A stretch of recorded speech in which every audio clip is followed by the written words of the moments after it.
Hello, welcome to my mum's little courtyard here in Adelaide. I flew in this afternoon, and so because it's summer and the days are longer, I have a minute to be able to record the next video in our A Course in Miracles experiment.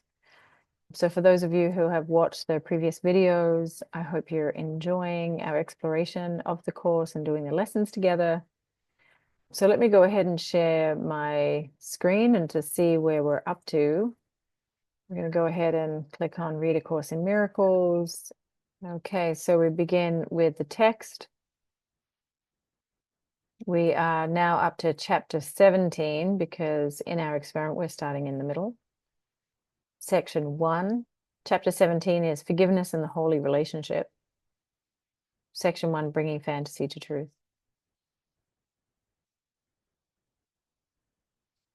Paragraph 1. The betrayal of the Son of God lies only in illusions, and all his sins are but his own imagining. His reality is forever sinless. He need not be forgiven but awakened. In his dreams, he's betrayed himself, his brothers, and his God. Yet what is done in dreams has not been really done.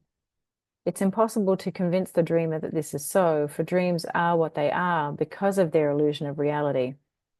Only in waking is the full release from them, for only then does it become perfectly apparent that they had no effect upon reality at all, and didn't change it. Only in waking is the full release from them, for only then does it become perfectly apparent that they had no effect upon reality at all, and did not change it. Fantasies change reality. That is their purpose. They cannot do so in reality, but they can do so in the mind that would have reality be different. Okay, so I'm just going to make a quick comment about that first paragraph. The easiest comparison is by looking at our night dreams. In our night dreams, in the moment that we're having them as they're unfolding, they're very convincing. So from the point of view of the dream self, that which is unfolding in the night dream is real, feels real. The person gets shot, the car needs to be found, the bear has entered the house. And so if we were to ask a fairy reporter to come into the night dream and interview the dreamer, then the dreamer would convincingly share all that was happening in great detail with earnest emotion. But then upon waking from the dreamer disappears really. And now we have the wakened self who has the fragments or the memory of the dream.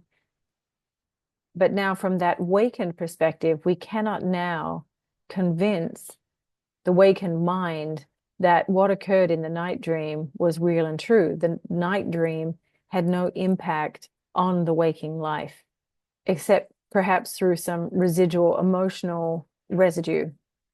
And so in that way, we're the same. This is a second degree of dream state where this reality feels very convincing. However, when we awaken from this world, this realm, this level of consciousness, from the awakened self's point of view, you won't be able to convince us that what happened in this reality is real. And so what the Course in Miracles is preparing us for is to expand our consciousness, to remember our true nature, and that all that's unfolding is a story, and that we're the characters in the story going through these experiences, giving us opportunities to choose our true nature or to go deeper into the illusion, which is fear, doubt, worry, the belief in separation. All right, so let's go back to our text, paragraph 2. It is then only your wish to change reality that's fearful, because by your wish, you think that you've accomplished what you wish. This strange position, in a sense, acknowledges your power. Yet by distorting it and devoting it to evil, it also makes it unreal. You cannot be faithful to two masters who ask conflicting things of you. What you use in fantasy, you deny to truth, yet what you give to truth to use for you is safe from fantasy. And so what I'll say about this is that we, moment by moment, have an opportunity to choose love over fear, to choose to share the highest perspective. And the highest perspective is, well, rather than enter into fear, doubt, confusion, hopelessness, how can I see this from God's perspective? How can I see that this is an opportunity for me, actually? And so when we use our imagination and our creative life force to fuel fear and limitation, then we are giving more power to what I would call the lower expression of our nature, or the part that creates the conditions for that which is potentially unloving. Okay, let's go now back to the text, to paragraph 3.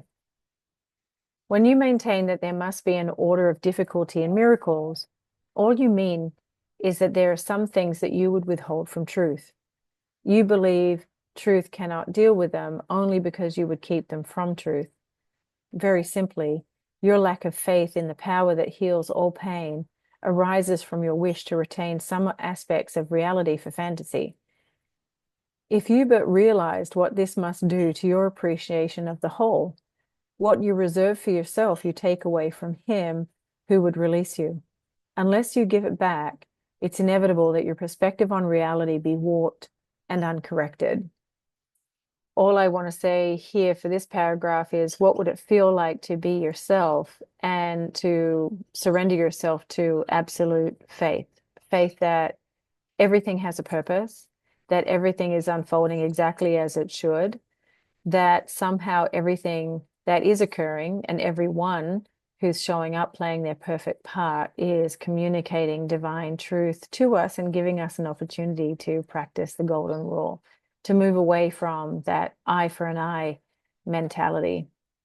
All right, let's go back to our text, to paragraph 4.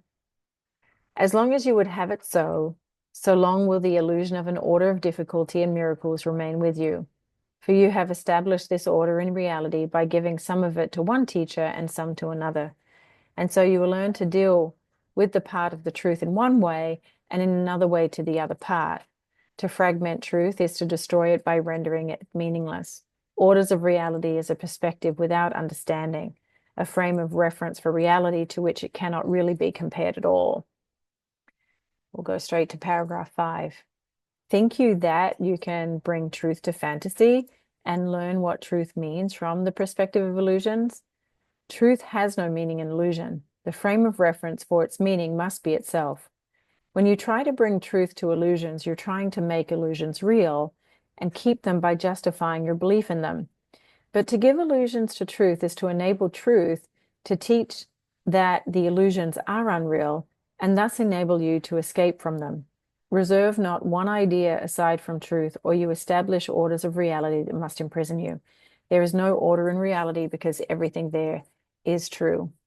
And so what I would want to say here for this paragraph is to simply practice when you're experiencing everyday grievances, everyday stresses, frustrations, to take a moment to be in prayer, in a prayerful state. Thank the infinite creator, thank the infinite wisdom, the God of your understanding for that which is working, and then go ahead and hand your grievances over. Be willing not to keep them. And again, ask, what is this for? How is this helping me actually? All right, let's go to paragraph 6. Last one. Be willing then to give all you have held outside the truth to him who knows the truth and in whom all is brought to truth. Salvation from separation would be complete, or it will not be at all. Be not concerned with anything except your willingness to have this be accomplished. He will accomplish it, not you. But forget not this: when you become disturbed and lose your peace of mind because another is attempting to solve his problems through fantasy, you're refusing to forgive yourself for just this same attempt, and you're holding both of you away from truth and from salvation. As you forgive him, you restore to truth what was denied by both of you, and you'll see forgiveness where you have given it.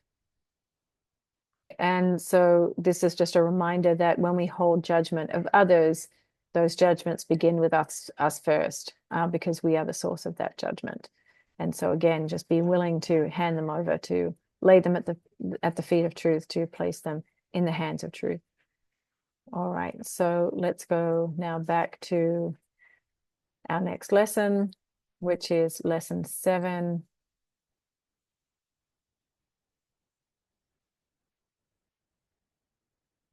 Okay, lesson 7. It's a little noisy out here now. I guess everybody's coming home from work. So I'm making this recording in the early evening. So let me read it for you. Make sure that my microphone is in a good spot. Lesson 7. I see only the past. This idea is particularly difficult to believe at first, yet it is the rationale for all the preceding ones. It's the reason why nothing that you see means anything. It's the reason why you've given everything you see all the meaning that it has for you. It's the reason why you do not understand anything you see. It's the reason why your thoughts do not mean anything and why they're like the things you see. It's the reason why you're never upset for the reason you think. It's the reason why you're upset because you see something that isn't there. Old ideas about time are very difficult to change because everything you believe is rooted in time and depends on your not learning these new ideas about it. Yet that is precisely why you need new ideas about time. This first time idea is not really so strange as it may sound at first. Look at a cup, for example. Do you see a cup, or are you merely reviewing your past experiences of picking up a cup, being thirsty, drinking from a cup, feeling the rim of a cup against your lips, having breakfast, and so on?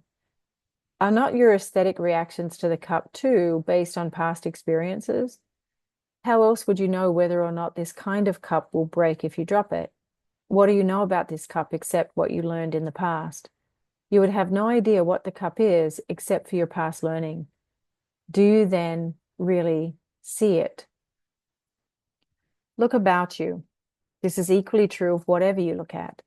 Acknowledge this by applying the idea for today indiscriminately to whatever catches your eye. For example, I see only the past in this pencil. I see only the past in this shoe. I see only the past in this hand. I see only the past in that body. I see only the past in that face. Do not linger over any one thing in particular, but remember to omit nothing specifically. Glance briefly at each subject and then move on to the next. 3 or 4 practice periods, each to last a minute or so, will be enough. All right, so let's practice together. I'm going to go ahead and set our timer. Begin your practice by feeling what it is to be in your body, acknowledging that you're inhabiting this body, and we're going to start now.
All right, wonderful.